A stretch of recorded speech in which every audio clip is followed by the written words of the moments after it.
वो देखो, अभी action speak louder than the words.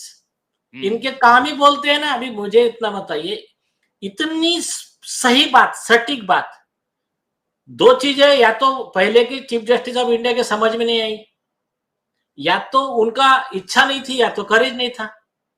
अभी जस्टिस ललित साहब जैसे एक जेंटलमैन जज के बारे में मैं नहीं बोल सकता, क्योंकि मैंने उनका अनुभव लिया और वो एक बहुत कम समय मिला था। उनकी बात और है, यूई ललित की बात कह रहे हैं।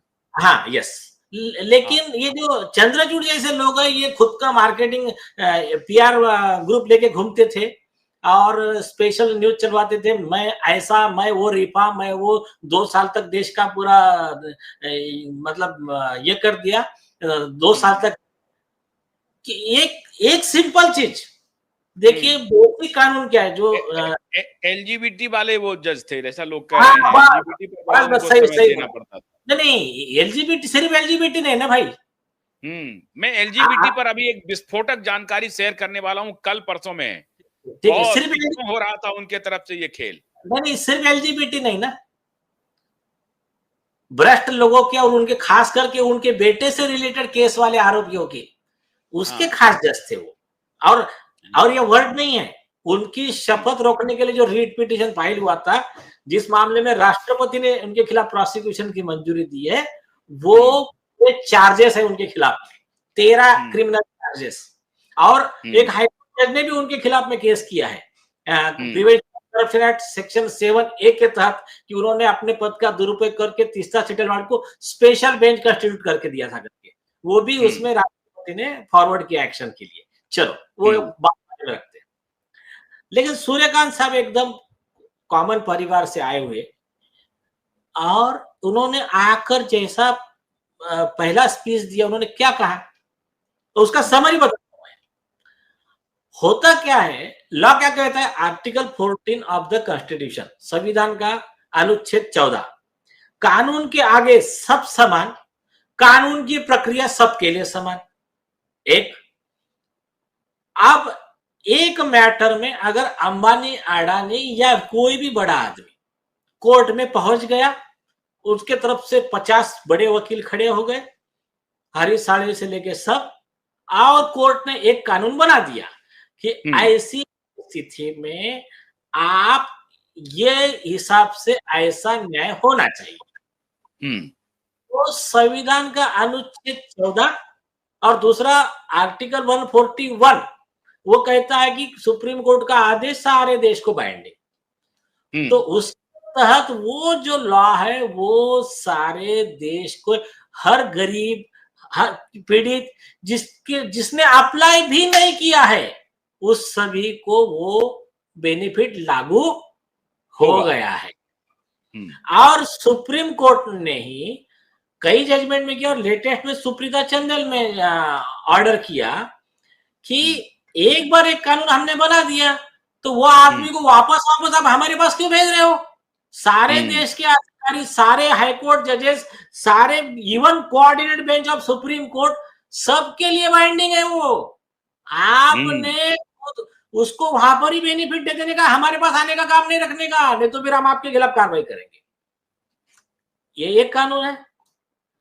लार्जर बेंच ने अगर कह दिया है तो, सुप्रीम कोर्ट के लार्जर बेंच ने, मतलब लार्जर मतलब मान लीजिए 7 जज बेंच ने अगर कोई ड्रॉ कर दिया है लाइन, तो फिर वो सारे जज के लिए भी एप्लीकेबल होगा और सारे अधिकारियों के लिए भी एप्लीकेबल होगा, क्योंकि वो कानून बन गया। लार्जर बेंच छोड़िए आप, स्मॉलर बेंच ने भी बोल दिया, तब भी वो देश का कानून है। अनटिल अनलेस की कोई लार्जर बेंच उस जजमेंट को सुप्रीम कोर्ट में चैलेंज ना करे, सेटिस्फाइड नहीं करता है, तब तक वो पूरे देश का कानून। अभी एक विषय है, अभी सुप्रीम कोर्ट ने क्या किया, अभी लेटेस्ट में वन शक्ति वन तारा का जो जजमेंट था, उसमें क्या कहा कि एक दो जज बेंच थी सुप्रीम कोर्ट की। सुप्रीम कोर्ट में मिनिमम 2 जज बैठते हैं, बीच में सिर्फ एक बार सिंगल जज बैठे थे। रिया चक्रवर्ती का ऑर्डर सिर्फ सिंगल जज ने दिया था, लेकिन नॉर्मली 2 जज बैठते हैं। तो जब 2 जज बेंच, एक बेंच ने ऑर्डर दे दिया, तो दूसरा 2 जज का बेंच इसके काउंटर रिव्यू नहीं ले सकता है, उसको भी वो बाइंडिंग है। हाँ, क्वांटर रिव्यू सिर्फ लार्जर बेंच ले सकता है। अब ये हो गया, आप ये एक पार्ट हो गया। अब मतलब दो जज बेंच ने अगर कोई वर्डिक्ट दिया तो फिर 2 जज बेंच ऑल्टरनेट व्यू नहीं ले सकता है, 3 जज बेंच का ऑल्टरनेट व्यू हो सकता है। करेक्ट। हाँ, ठीक है, हो गया। और ये और एक बताओ, शर्म की बात बताता हूं मैं। हाँ, ये बेसिक लॉ हाँ, कई वकीलों को पता और नहीं कई जजेस को नहीं मालूम है।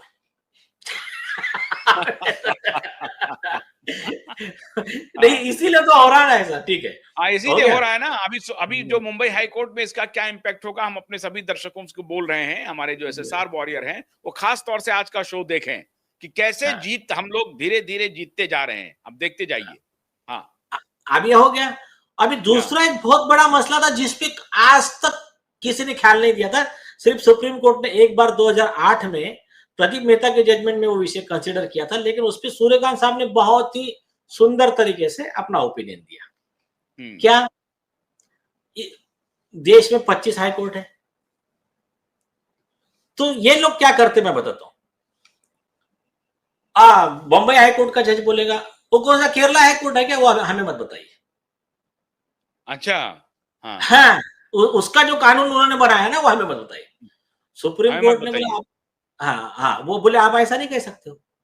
2008 में कानून बताया, बना दिया, बाइंडिंग कर दिया सारे हाई कोर्ट को। बोले अदर हाई कोर्ट का भी जजमेंट है तो भी आपको उसको लेना है, परसुएसिव वैल्यू है उसकी। आप उसके खिलाफ में व्यू क्यों ले रहे हो, आपको लिखना है ऑर्डर में। अरे बाबा, ये क्या आप कह रहे हैं साहब? ये तो पेंडोरा बॉक्स खोल रहे हैं। तो कोविड में निपट जाएंगे सारे। यस आ रहा हूं, उस पे भी आ रहा हूं। रमन्ना साहब जो देके गए थे वो तो उनको पकड़ के लाएगा लोग। हाँ, क्योंकि आपको याद होगा गुवाहाटी हाई कोर्ट ने क्या कहा, केरला हाई कोर्ट ने क्या कहा था कोविड के मामले में, याद है ना? यस तो आप ये कह रहे हैं कि अगर आप मान लीजिए ऑल्टरनेट व्यू लेते हैं या कोई दूसरा डिसीजन देते हैं तो आपको उसका कारण बताना पड़ेगा। हाँ, कारण स्पष्टीकरण देना पड़ेगा और लिखना पड़ेगा ऑर्डर में। ऑर्डर में लिखना पड़ता है कि इस मामले में इस विषय पर केरला हाई कोर्ट का ये व्यू है, सुप्रीम कोर्ट का ये व्यू है, इसलिए मैं ऐसा व्यू ले रहा हूं, या तो मुझे अदर व्यू लेने के लिए मेरे पास ये कारण है कि लार्जर बेंच का व्यू ऐसा है। ये लिखना।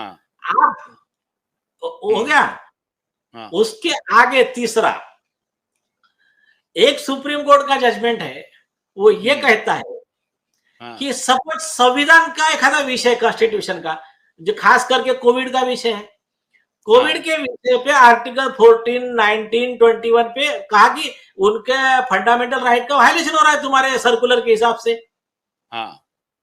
मैंडेट के हिसाब से, कोविड मैंडेट के हिसाब से।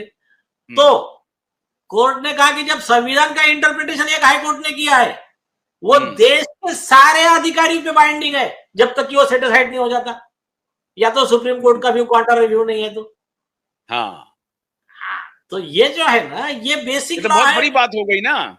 ये तो बहुत बड़ी बात हो गई नीरज जी कि अगर मान लीजिए कि कोई भी बेंच गुवाहाटी कर दे, केरला कर दे, कोई भी हाई कोर्ट मर्डर में या किसी भी मामले में उन्होंने एक जजमेंट दिया, वो जजमेंट नजीर बन गया और उस जजमेंट को आधार बना करके मुंबई हाई कोर्ट में आप केस लॉ दे सकते हैं। ये केरला हाई कोर्ट ने सिमिलर केस में ये पॉइंट ऑफ व्यू लिया है। अब वहां मुंबई हाई कोर्ट का जज ये नहीं कह सकता है कि केरला कोर्ट का मुझे मत बताइए। यस हम बहुत होशियार हैं, हम बहुत काबिल हैं, हम नहीं सुनेंगे आपकी बात, ऐसा नहीं कह सकते। और अगर उन्होंने ऐसा कहा तो क्या होगा? ये कॉन्टेम्प्ट ऑफ कोर्ट होगा जज के द्वारा। यस उस पे ना सेक्शन 2 सबसेक्शन बी और 12 और 16 of contempt of court act 1971 में प्रावधान है, ऐसे जज को 6 महीने की सजा का प्रावधान है उसमें एक।